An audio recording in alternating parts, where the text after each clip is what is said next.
How's it going, PBL fans? Welcome to the last week of the regular season, week 14. This is Jacob, the coach of the Snowpoint City Stantlers, and this week we rounded out our season by facing Zache, the coach of the Porygon-Zed.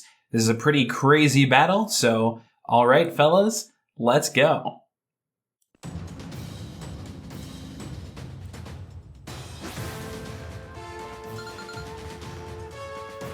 All right, and you can see here that we're going to lead off with Parunga. He's ready to make things pretty electric up in here. And we can see that he's going to go ahead and lead off with Stinky Cake, is Galvantula. There it is. So we yelled right from the back that everyone should attack. So we go ahead and we just go straight away for a Sludge Wave. However, Zache is going to switch out to his Magearna, and we're going to reach out for nothing. And a Flurrican is going to come through, showing off his choice Scarf. He is faster than me. However, we are going to take that and just barely live on 22 HP. And we're going to go ahead and set out our Thunderbolt like some lightning because, you know, they're fighting. All right, from there, we're going to go ahead and we're going to switch out Thundurus. Here he goes. He's going to go ahead right back to the back to hang out. And we're going to bring out Majin Mew, the man in the back, ready to go. And we see the Floor Cannon come straight away again, only confirming even further that he is in fact Choice Scarf. And we can see all of that damage that he is not doing to our boy. So with that, he's going to go ahead and switch out, I believe, to his baby Goblin, which is the Zache. And I think I went right away for a U-turn so that way he could get somebody else in here and start attacking again. Because, you know, that's his plan. Get everybody in and just tell him to attack. All right, so we get our Nimbus out. We're ready to rock and roll here. And Nimbus is ready to transform as he raises his hands to the sky to collect all those cloud little particles and become that beautiful Mega Altaria. Don't you dare sleep on it. All right, so in this hecticness, you can see that it's gonna go for the U-turn here, and it's going to go ahead and swap out while we are going to go ahead and buff our stats up a little bit. I believe we go for a Dragon Dance to just really try to blitz their team, you know, just get it going. So we got a Dragon Dance going off.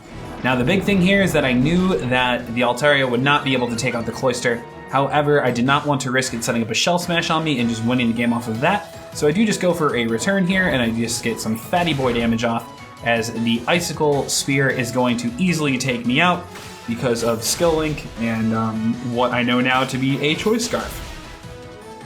Zache had a really interesting strategy against me this week where he kind of decided to play the entire speed game, and he just had everything on his team with a Choice Scarf, so that was pretty funny. Either way, Cloyster does go down, and we do bring out Sun Goku, and he is ready to kill you with a wink of his eye. So here we go, we're just going to go ahead and get that Mach Punch off, boom, and it is going to take it out quite easily. I didn't want to reveal anything on my set, so I just went ahead and went for that just in case he was faster. I didn't know.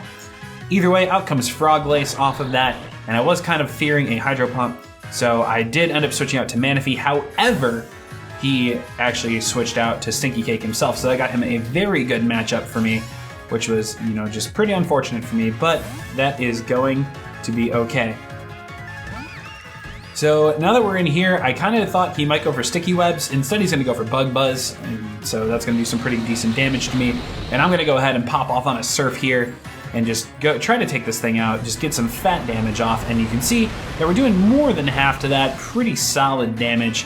And, you know, Galvantula was staying in. Manaphy said, boy, I tried to warn you, man, but you know what? You're going down to the Surf anyway. So here it comes through, and as you can see, it's going to take him out instead. So down goes Galvantula. Lucky me, lucky me. After that, Froglace is going to come back out, and at this point, I don't really have a good switch-in for this. I don't really have anybody who wants to take anything from this, so I am going to let him get his Ash Greninja off, and he's going to go ahead and get his Dark Pulse off, kill out the Manaphy, and off he goes into turning into a Greninja. Now, completely honest right here, if he was not using a choice item, I think he actually won right here, just based off of just being faster than my team and being able to use priority to take me out. However, he is a choice item. So by switching into Infernape, he's going to have to switch out and go from there. He brings in Baby Goblin, and I believe I just went for the Swords Dance. Yeah, so we just went for the Swords Dance there because it was my only option. We get the Swords Dance off, my attack raises sharply, and at this point he's like, oh boy, that's really not good for me. However, he is Choice Scarf, so he goes for the Psychic, and down goes Son Goku, and you know, there's nothing left for you.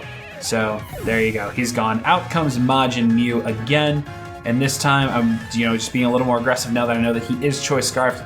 So he's going to go ahead and go for the Psychic while I'm going to go ahead and get my screen set up. So that is nothing but a good time for me. So I just go ahead and set those up there. You can see the light screen is coming up. Mew is getting ready to send everybody in to attack. We are running out of attackers, however, so things are getting a little sketchball for me. We got the light screen up to specifically help with the Greninja. I got Reflect up as well because of the fact that there is a Mienshao running around in the back line, and I just need to be aware of that. After that, we can see the Dark Pulse come through, and I thought I might die from this, but I actually survive on 31 HP thanks to the light screen. And we get a U-turn off, and look at all this damage. Holy guacamole, that does over half. That is wild. All right, so out comes the girl/man in the corner, the Smeargle Master Roshi. And that music was so soothing, and that Smeargle just started grooving, man. So that Smeargle's gonna go ahead and dance to the music, get that Lunar Dance off.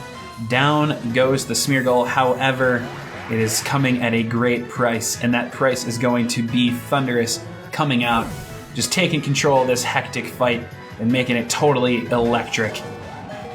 Getting that full HP heal, as you can see here, being cloaked in moonlight from the dance from the man in the corner.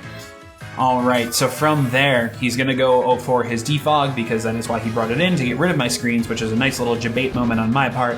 And I am going to get nothing short of an agility off for Porunga, Mr. Thundurus himself. And from here, it's just really going to be a bad time. Honestly, if you looked out in the stands, the fans, they started leaving, man. And you know why? It's because the Porygon-Zed stopped breathing. And basically, you're going to see a bunch of attacks come through with Porunga here. We see a Thunderbolt come down, boom, electric, down goes Mienshao. Everybody's fighting, but it doesn't even matter at this point, because Thundurus is all set up. Out comes Froglace, who actually has a Choice Scarf, and through the wonderful world of EVs and stats, Porunga actually outspeeds by 1, based off of the sets that we used. And down goes the Greninja, who doesn't actually have Water Shuriken. And from there, there's not really too much else that can happen, except for Thundurus is going to get that blitz going on and taking down the rest of his team with some awesome Thunderbolts. So that's going to end up running down the game for me. I'm going to go ahead and just let it play out the last couple attacks here. And basically, that rounds out the season. I think this season we did a really good job. We ended up tied for first in record, and we ended up being in second technically because of the ratio. However, my team was kind of built to take 1-for-1 trades, so honestly, I'm okay with that. It is what it is. We put up a good record.